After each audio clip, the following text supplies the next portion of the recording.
네, 제가 찬양 가사 하나를 읽어드릴 텐데요. 가을이 됐잖아요. 많이 쌀쌀해졌는데 가을하면 시잖아요. 시처럼 찬양의 노래 이렇게 가사지만 노래지만 제가 시처럼 한번 읽어드리겠습니다.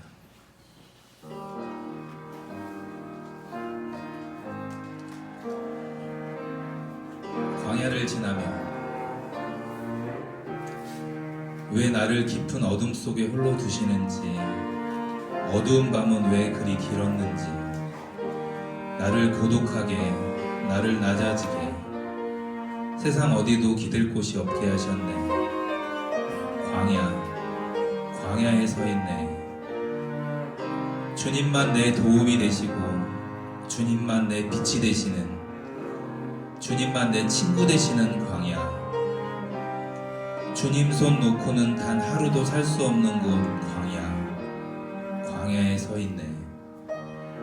주께서 나를 사용하시려, 나를 더 정결케 하시려 나를 택하여 보내신 그곳 광야. 성령이 내 영을 다시 태어나게 하는 곳 광야에 서 있네. 내 자아가 산산이 깨지고 높아지려 했던 내 꿈도 주님 앞에 내어놓고 오직 주님 뜻만 이루어지기를, 나를 통해 주님만 드러나시기를, 광야를 지나며. 한 번도 안 맞춰봤는데 딱 이렇게 피아노랑 딱 맞네요.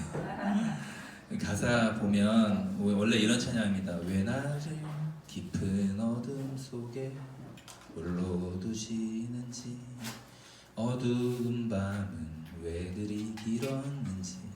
그래서 나를 고독하게, 나를 낮아지게, 세상 어디도 기댈 곳이 없게 하셨던 광야에 서 있네. 주님만 내 도움이 되시고, 주님만 내 빛이 되시고, 주님만 내 친구 되시는 광야. 다시 태어나게 하는 곳 광야, 정결케 하시는 곳 광야.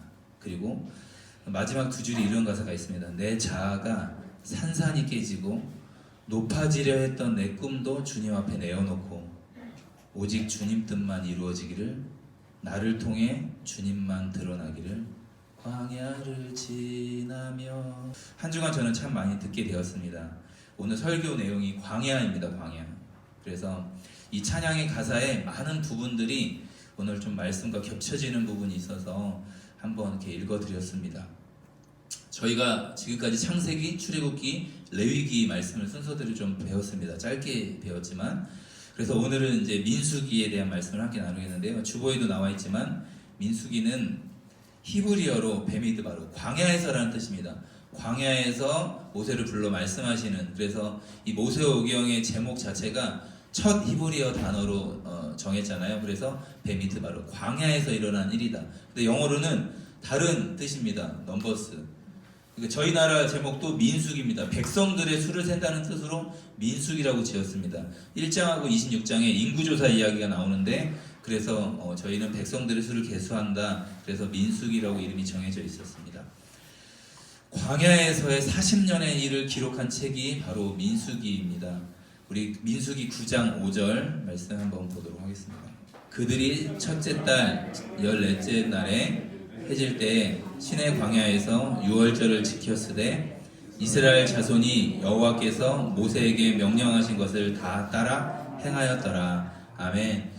시내산에 출애굽에서 이집트에서 탈출해서 이제 시내산에 머물며 성막을 받고 율법을 받고 이 언약을 받았던 것이 출애굽기, 레위기까지의 내용이었습니다. 그리고 실제 성막을 지었고 이제 출발 준비를 하는데 어느 때였냐면 두 번째 유월절을 지킬 때였습니다. 그러니까 첫 번째 유월절은 이집트 땅에서 애굽에서 10가지 재앙의 마지막 재앙이 이제 유월절이었던 것처럼, 그래서 이제 시내산에서 머문 것이 거의 그러면 1년 가량 되었다는 것입니다. 그리고 이제 2년째 2월 달에 출발을 하거든요. 그래서 6월절이 1월 14일이잖아요. 그래서 지금 시내산에서 1년가량 머물면서 출발을 하는데 뭘 지켰습니까? 6월절을 지켰다고 합니다.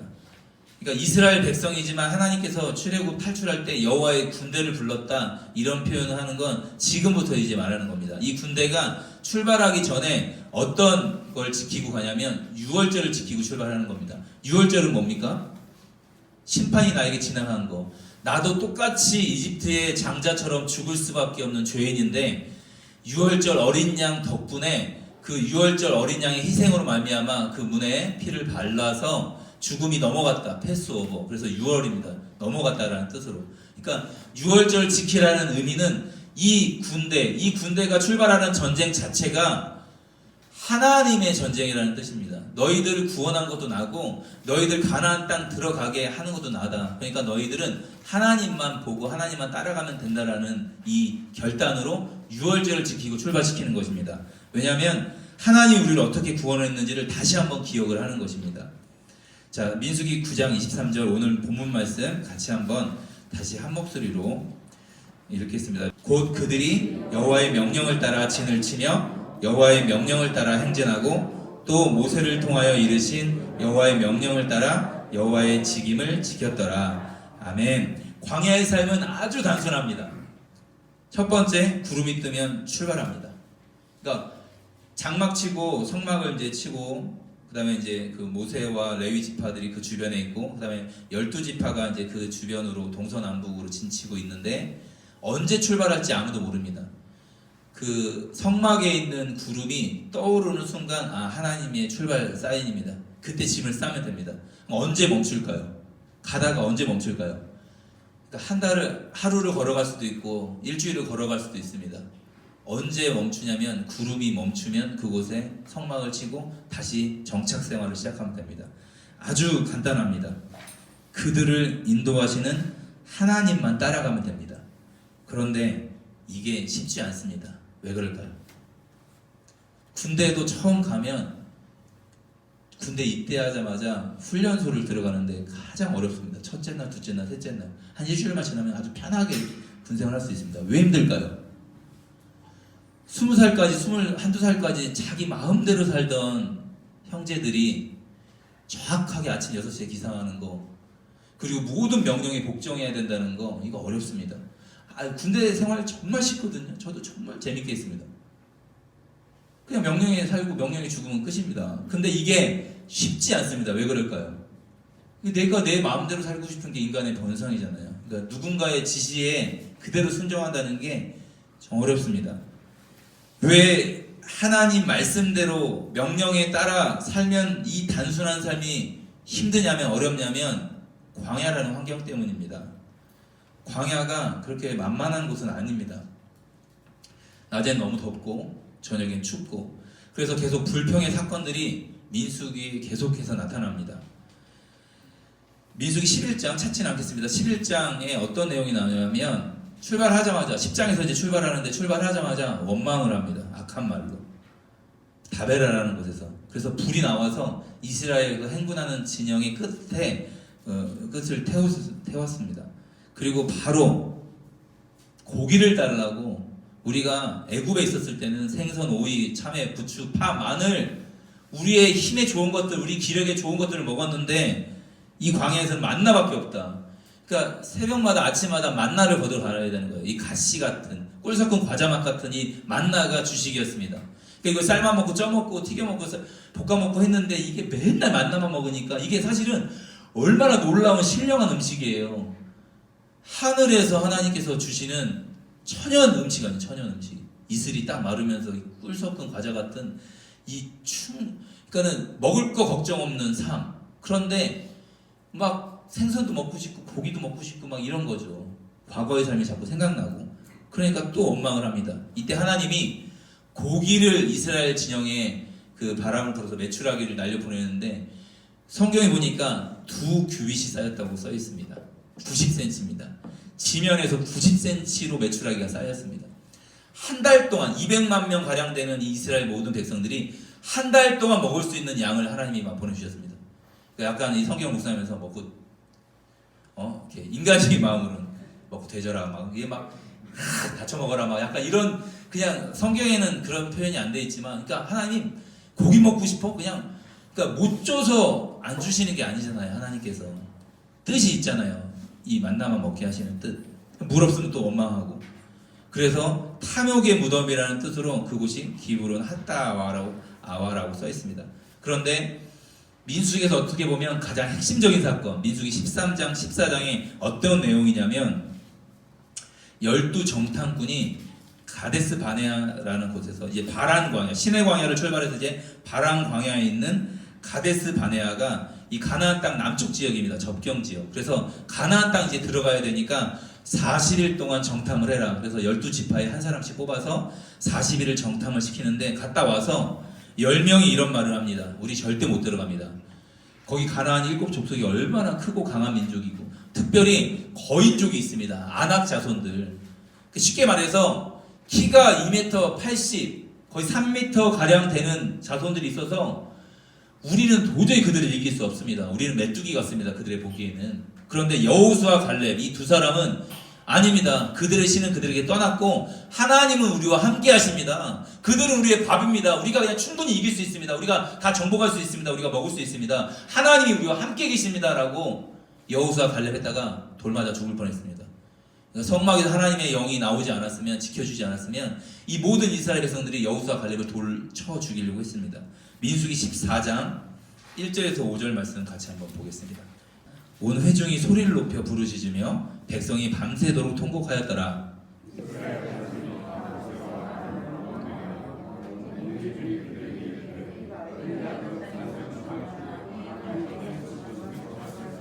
어찌하여 여호와가 우리를 그 땅으로 인도하여 칼에 쓰러지게 하려 하는가? 우리 처자가 사로잡히리니 애굽으로 돌아가는 것이 낫지 아니하랴.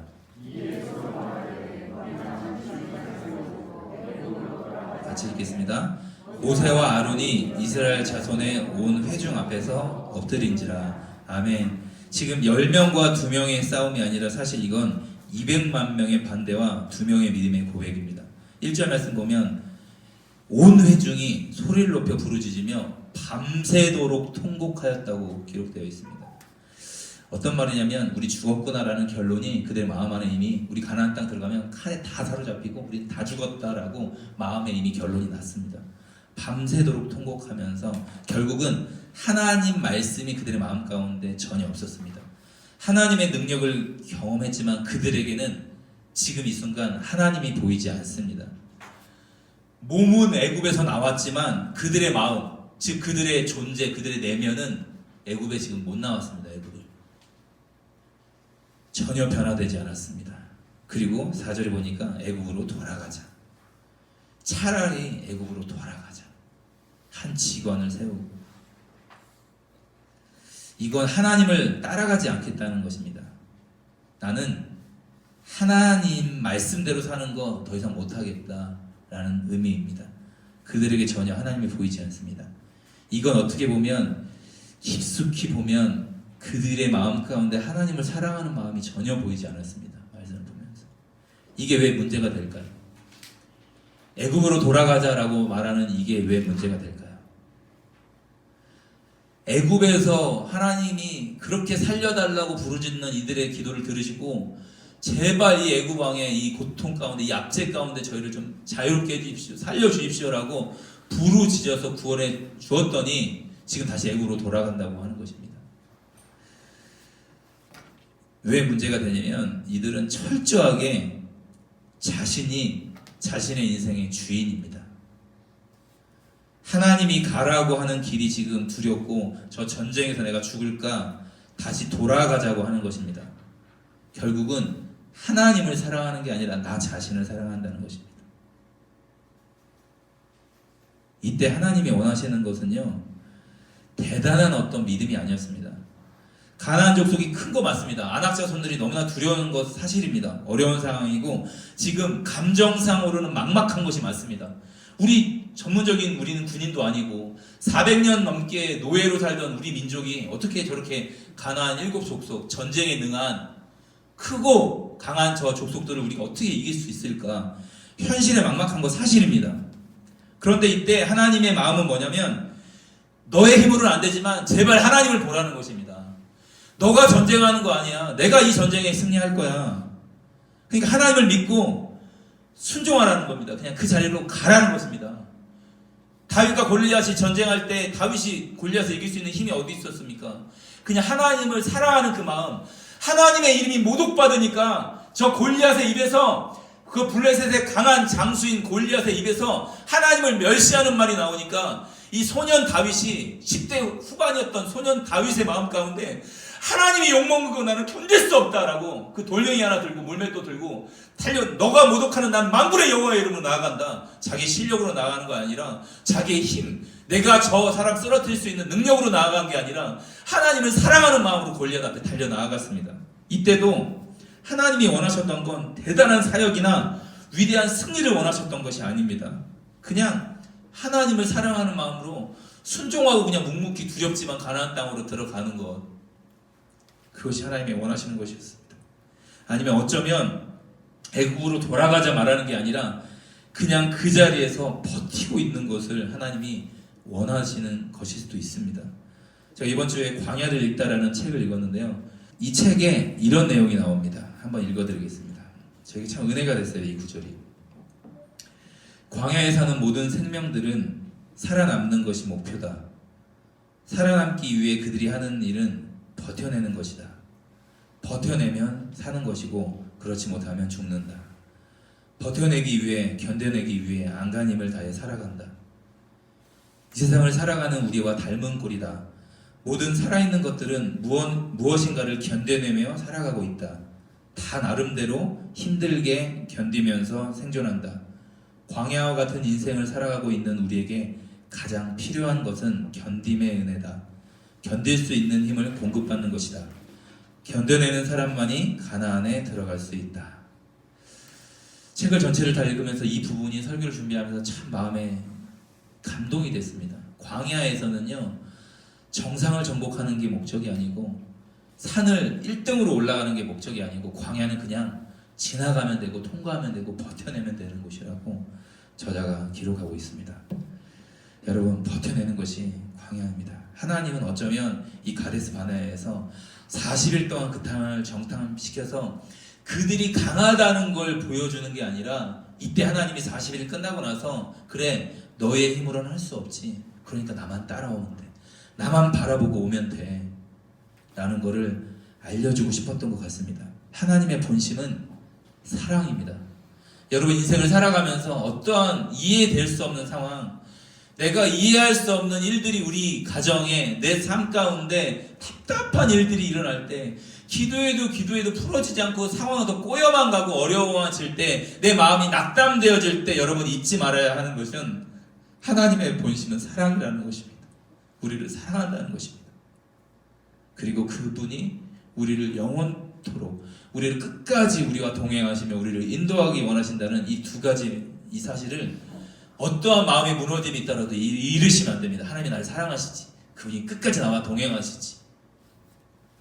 여러분, 하나님은 이때 제발 나만 바라보라고, 너 두려운 감정, 이 상황, 저 가난한 큰 족속들, 안악 자손들 바라보지 말고 너 자신에 매여있지 말고 너를 창조한 나를 바라봐. 그리고 제발 그 자리에서 묵묵히 나를 따라오며 버텨줘 라고 하나님이 말씀하고 있습니다.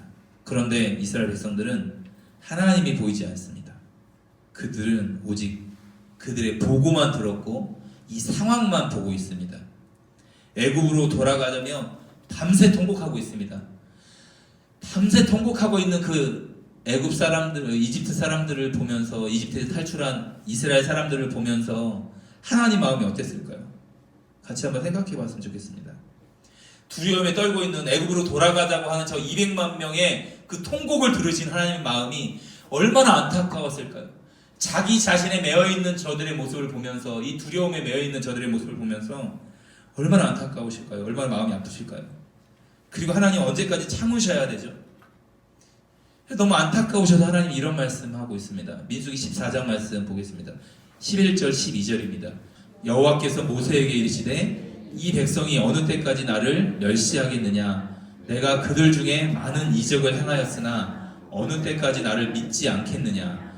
내가 전염병으로 그들을 쳐서 멸하고 내게 그들보다 크고 강한 나라를 이루게 하리라. 아멘. 언제까지 나를 멸시하겠냐? 모세에게 말씀하는, 이 백성이 나를 지금 멸시하고 있다. 나를 무시하고 있다. 많은 이적을 행했는데 나를 어느 때까지 나를 믿지 않겠느냐? 그러면서 내가 그들을 다 쳐서 멸하고 다른 민족을 새로 시작하고 싶다. 그들보다 크고 강한 나라를 좀 이루고 싶다. 22절 23절 같이 한번 읽겠습니다. 내 영광과 애국과 광야에서 행한 내 이적을 보고서도 이같이 10번이나 나를 시험하고 내 목소리를 청종하지 아니한 그 사람들은 내가 그들의 조상들에게 맹세한 땅을 결단코 보지 못할 것이요 또 나를 멸시하는 사람은 한 사람도 그것을 보지 못하리라. 아멘. 수많은 기적을 보고 경험했어도 하나님을 믿고 있지 않는, 하나님을 멸시했던 것이 이스라엘 백성들의 모습이었습니다. 여러분, 하나님을 믿지 않았던 것, 이것이 바로 하나님을 멸시하는 행동입니다. 이 일이 40일 동안 정탐한 이 일이 결국은 광야 40년의 시간으로 바뀌었습니다. 하나님이 그 하루를 1년으로 계산해서 너희들 광야에서 40년 동안 여호수아 갈렙 외에는 지금 20세 이상 전쟁에 나갈 만한 수가 60만 3,550명이었습니다. 그들 중에 60만 3,550명 중에 여호수아 갈렙 외에 나머지 다 60만 3,548명은 광야에서 40년 동안 다 죽었습니다. 그리고 그 당시에 10대나 새로 태어난 이 아이들이 가나안 땅 들어가게 되었습니다. 여러분, 이 민족이 어떤 민족입니까? 1년이라는 짧은 이 시간 동안 인류 역사상 찾아볼 수 없는 하나님의 초자연적인 기적을 어마어마하게 경험했던 민족입니다. 10가지 재앙, 홍해가 갈라지는 거, 바다가 갈라지는 거, 반석에서 물이 터지는 거, 매일매일 기적의 만나가 내리는 어마어마한, 여러분 200만 명으로 따졌을 때 1,000원만 따져도 하루에 20억이 내리는 겁니다. 새끼로 따지면 60억을 먹고 있습니다. 하나님의 은혜로 그 김밥 1,000원도 아니잖아요. 2,000원씩이잖아요. 그러면 하루에 120억을 먹고 있으면서 식대로 하나님 어디 있냐 맨날 이렇게 원망하고 불평하는 거예요. 다음 날도 하나님이 또 삼시세끼를 2,000원씩만 따져도 120억의 그 먹을 것들을 그냥 무상으로 다 채워주시는데 하나님 어디 있냐 이런 거예요. 하나님이 보이지 않는 거예요. 이들의 삶 가운데. 하나님을 생생하게 경험했는데 이 기적이 사람의 존재를 바꿀 수 없습니다. 기적이나 대단한 체험이 사람의 존재를 바꿀 수 없다는 것을 우리는 민수기를 통해서 알 수 있습니다. 그리고 주변에 기적적으로 암이 나왔다, 기적적으로 불치병이 나왔다라고 간증하는 분 보는데요. 그게 그 사람 존재를 바꾸지 않습니다. 그게 대단한 믿음을 주는 건 아닙니다. 기적이라는 것이. 하나님을 경험하고 느낄 수는 있지만. 그래서 광야의 길을 허락하신 이유를 좀 알아야 합니다. 우리가 이스라엘 백성들이 나는 이렇게 또 원망하고 불평하는구나, 나는 또 여전히 죄를 짓는구나, 나는 안 되는구나, 어떻게 내가 이렇게 불평을 하고 있지, 조금만 힘들면 하나님을 원망하고 있지, 나는 정말 안 되는 존재이구나 라고 고백하는 것이 곧 광야입니다. 그러면서 하나님, 저는 안 돼요. 저의 힘으로는, 저의 노력으로는, 저의 의지로는 안 돼요. 하나님, 그러니까 제발 좀 저를 도와주세요. 하나님 살려주세요 라고 고백하는 것이 광야여야 합니다. 애국으로 돌아가는 것이 아니라 하나님만 바라봐야 되는 것이 광야입니다. 가나안 땅 들어가서 이제는 수천 년을 살아야 하기 때문에 이 광야라는 짧은 시간 동안 하나님만 보는 것이 훈련이 되지 않으면 그 땅에서 우상에 넘어질 수밖에 없기 때문에 이 광야에서 너 어떠한 상황에서도 나만 바라봐라는 훈련을 광야에서 지금 시키시고 계시는 것입니다. 왜? 가나안 땅 들어가면 그 수많은 우상에 넘어질 것이 뻔하니까 그때 바라봐야 될 세상이 너무 풍요한 것들이 많고 그 우상들이 너무나 많으니까 그때도 하나님을 바라보려면 광야에서 먼저 이런 훈련들이 되어야 하는 것입니다. 그래서 이 말씀을 준비하면서 이스라엘의 이야기지만 꼭 저의 모습을 보는 것 같았습니다. 조금만 힘들면 마음에서 불평과 원망이 나올 수밖에 없는 그런 존재. 하나님의 놀라운 은혜와 기적을 경험했으면서도 내 삶에 답답한 일이 오거나 어려운 문제들이 다가오면 이 마음의 어려움을 스스로 그냥 거기에 매몰되는 것 같은 이런 느낌. 하나님 나 도와주는 거 맞아요 라고 하나님께 원망이 나오는 존재. 하나님만으로 저는 만족할 거예요 이렇게 고백은 하지만, 저 하나님 말씀만을 따라갈 거예요 라고 수없이 고백하지만 또 여전히 나의 감정을 따라갈 수밖에 없는 이 연약한 존재가 저라는 것들을 말씀을 준비하면서 좀 보게 되었습니다. 내 마음 하나 내가 지킬 수 없는 존재구나. 그런데 이런 나를 바꾸어 가시는 게 광야의 삶. 우리가 인생을 광야라고 빗대잖아요. 가나안 땅을 천국이라고 말하며 나를 이렇게 바꾸어 가시는 것이 이 인생이구나, 광야구나. 그러니까 정말로 내가 주님이 아니면 안 되는구나. 내가 아무리 노력해도 애를 써도 은혜가 아니면 안 되는 것이구나. 한순간도 믿음이 아니면 안 되는 거라는 것이 깨닫는 것이, 이런 걸 깨닫는 것이 인생이고 광야이구나. 그래서 이제는 하나님만 보고 가는 삶, 연약하고 부족하지만 하나님만 따라가는 삶으로 바꾸어 나가는 것이 우리의 인생이고 바로 광야입니다. 여러분은 한번 생각해 봤으면 좋겠습니다. 여러분 삶에 어렵거나 힘든 것들이 있으시다면, 수많은 문제나 어려운 것들이 있으시다면 그때 감사하고 계십니까? 아니면 원망하고 계십니까? 마음이 답답할 때 불평이 나오고 있습니까? 너무 하나님의 은혜에 감격하고 살아가고 계십니까? 여러분, 내 삶이 아직도 광야에서처럼 아무것도 보이지 않아서 답답하다고 계시면, 답답하시다고 생각하시면 여러분 잘 가고 계신 거예요. 여러분 마음속에 원망이 나오는 거 여기까지 잘 가신 거예요. 답답한 마음 품고 계시는 거 잘 가고 계신 거 맞습니다. 왜 그러냐면 그때 에고로 돌아가자, 나 예전처럼 살 거야, 나 그냥 여전히 죄 짓고 살래 라고 하는 게 아니라 이때 나는 안 되는구나, 이게 깨닫는 것이 신앙생활입니다. 내 힘으로는 안 되는구나. 털썩 주저앉아서 하나님 내 마음 하나씩은 못 고치겠어요. 하나님 이 원망을 내가 멈출 수가 없어요. 하나님 이 상황 앞에 있는 불평을 내가 멈출 수가 없어요. 이때 하나님이 필요합니다라고 고백하는 게 신앙생활입니다. 반대로 나는 하나님 도움 없이도 나는 잘 살 수 있어, 내 스스로 내 마음 다 일으킬 수 있어 라고 말하는 게 애국의 삶입니다. 하나님 도움 없이도 살아간다는 게 세상 사람들의 방식입니다. 여러분, 나는 하나님의 은혜가 아니면 정말 살 수 없는 존재라고 고백하는 것이 바로 광야의 삶입니다. 오늘 본문 말씀을 다시 한번 우리 읽도록 하겠습니다. 광야의 삶에서 핵심이 나오고 있습니다. 오늘 본문 9장 23절입니다. 민수기 9장 23절. 광야의 삶의 가장 중요한 핵심입니다. 같이 한번 읽겠습니다. 곧 그들이 여호와의 명령을 따라 진을 치며 여호와의 명령을 따라 행진하고 또 모세를 통하여 이르신 여호와의 명령을 따라 여호와의 직임을 지켰더라. 아멘. 광야의 삶에서 가장 중요한 것은 여호와의 명령이었습니다. 군대에서는 명령에 살고 명령에 죽는 것입니다. 그러니까 내 생각을 내려놔야만 빨리 입대하자마자 마음이 편해집니다. 왜냐하면 자고 일어나면 군인으로 인식이 안 되거든요. 저도 그 의정부 그 306 보충대 제가 입소했지만 자고 일어나서 저는 집인 줄 알았어요. 근데 위에 텍스가 있는 거예요. 뭐지?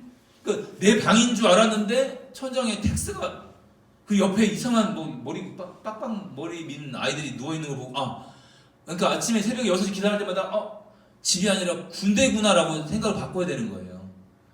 여러분, 군대에서는 명령대로 사는 게 바로 군인입니다. 이것은 주인이 바뀌었다는 뜻입니다. 내가 내 삶의 주인이 아니라 상관, 즉 나라가 이제 내 몸의 주인인 거예요. 그래서 제가 군생활을 하면서 가장 기억에 났던 게 있습니다. 하루 동안 제 인생을 살아가면서 가장 똑같은 말을 계속 반복했던 점, 말년 병장 때였는데, 저희 부대 사령관이, 저희는 이제 경기도 고양시에 있었는데 인천에 있는 사령부에서 사령관님이 투스타가 저희 부대를 방문하신다는 거예요. 창고 검열 때문에. 그래서 말년 병장은 위병소에서 이렇게 총 들고 근무를 안 씁니다. 저는 그냥 위병소장 근무를 썼었어요. 원래 이렇게 견장차고. 그러니까 경례를 하는 직임이 아니었는데, 중대장님이 정주 너하고 뭐 병찬이 너 둘이 각도가 잘 나오니까 위병소 총 들고 근무서라는 거예요. 사령관님이 언제 올지 모르니까. 그러니까 아침 일찍 먹고 8시부터 점심 12시 먹을 때까지 4시간 동안 요것만 했습니다. 총, 성, 근무 중, 이상, 무. 4시간 동안 요것만 했습니다. 그러니까는 차 딱 지나가실 때 맞춰서 총, 성, 근무 중, 이상, 무 하면서 탁. 그 차에 맞게 착착착착 몸이 돌아가야 됩니다. 그러니까 이게 그 병찬 저보다 한 2달 선임이었는데 그 말년, 거기 제대가 며칠 안 남았었어요. 거기 말년하고 저하고 둘이 12시까지 했는데 밥 먹고 또 밥 10분만 먹고 휴식도 안 하고 바로 또 위병소 가래요. 잠깐 누구랑 근무교대 한 1, 20분 하고 후임병한테 하고 밥 먹고 또 와서 5시까지 또 4시간을 또 하는 거야. 이걸 조, 소, 금조, 서, 모 이거를 계속 목이 쉬어라. 근데 차 타고 오시는 게 아니라 헬기 타고 오셨어요. 저희 위병소에서 그 연병장까지 거리가 좀 되는데 연병장에 그냥 헬기 타고 내리셔서 잠깐 참고 감량하시고 헬기 타고 떠나셨어요. 그러니까 사령관님은 만나지 않았습니다. 그런데 7시간 동안 이 격례 연습을 했거든요. 이때 중대장님한테 칭찬을 많이 들었습니다. 군인은 명령하는 대로 하면 돼요. 이걸 사령관이 보는 앞에서 했냐 안 했냐가 중요한 게 아니에요. 이 중대장의 명령에 순종했냐 안 했냐예요. 목이 터져라. 그 자리에서. 여러분 그때 제가 생각해보니까 중대장님의 명령에 순종을 했지만 제가 사랑해서 순종했을까요? 중대장님을 사랑해서 순종했을까요? 아니 군대니까 순종할 수밖에 없었습니다. 안 그러면 저에게 피해가 오니까 영창 가거나 감옥에 가야 하니까. 여러분 그런데 광야에서 여호와의 명령을 따라 행진하면 되는데 하나님이 원하시는 건 단순히 군인처럼 순종하는 게 아니라 하나님을 사랑하는 마음으로 순종하는 겁니다. 하나님을 사랑하는 마음으로. 그러니까 내 삶에서 주인이 바뀌었는데 하나님만이 나의 삶의 주인이시고 우리의 대장 되시는 주님이신데 너무 사랑해서 그 명령을 지키는 거야. 그분만 보이니까. 여러분 하나님을 사랑하고 하나님만 보인다는 건 나라는 존재가 끝났다는 의미입니다. 무슨 의미냐면 다른 말로 하면 내 삶의 주인이 바뀌었다. 이건 내가 내 삶의 주인이면 돈을 보는 목적도 나일 거고 내가 살아가는 목적도 나입니다. 그런데 하나님이 주인이면 하나님을 사랑하면 우리가 일을 하는 목적, 우리가 자녀를 양육하는 목적, 우리가 살아가는 모든 목적이 하나님 때문인 것입니다. 먹든지 마시든지 그런즉 다 하나님의 영광을 위하여 하라. 그러니까 하나님을 너무 사랑하니까 이 일을 하는 거예요. 순종하려고. 이건 다른 말로 하면 예수님과 함께 십자가에 못 박혔다고 고백하는 것과 동일한 것이고 그리고 예수님과 함께 부활했기 때문에 이제는 내가 내 몸이 아닙니다. 내가 그리스도와 함께 십자가에 못 박혔나니 그런 이제는 내가 사는 게 아니라 내 안에 예수님이 살고 계십니다. 무슨 말이냐면 내 삶의 주인이 예수님입니다. 예수님이 원하시는 것이 무엇인지, 예수님이 뭘 원하시는지 내 삶에서 이런 믿음을 가진다는 것은 주인이 바뀌었다는 뜻이고 그 주인을 사랑해서 따라간다는 뜻입니다.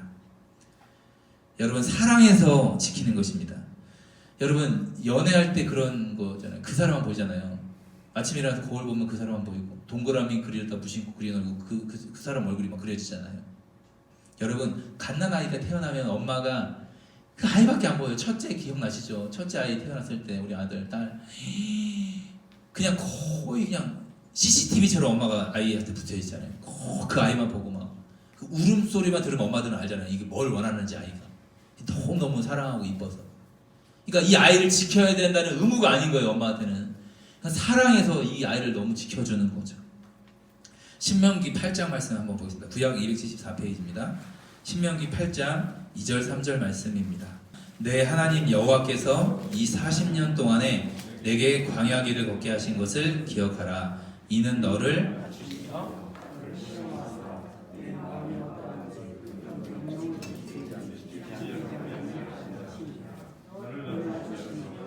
줄이게 하시며 또 너도 알지 못하며 네 조상들도 알지 못하던 만나를 내게 먹이신 것은 사람이 떡으로만 사는 것이 아니요 여호와의 입에서 나오는 모든 말씀으로 사는 줄을 내가 알게 하려 하심이라.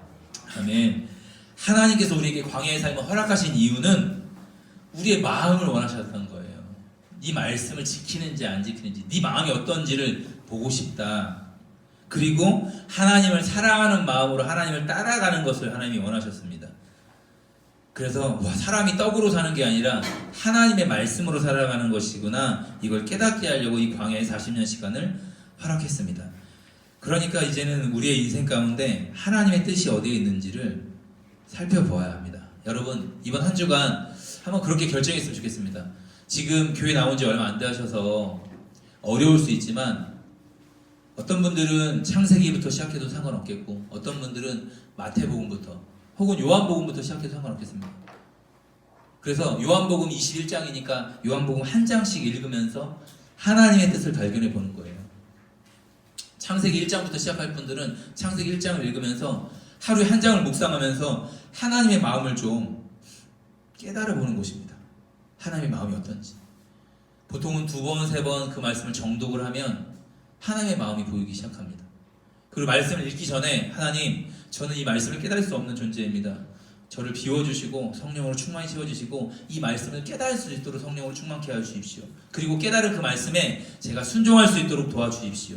여러분, 그러고 나면 얼마나 행복한지 몰라요.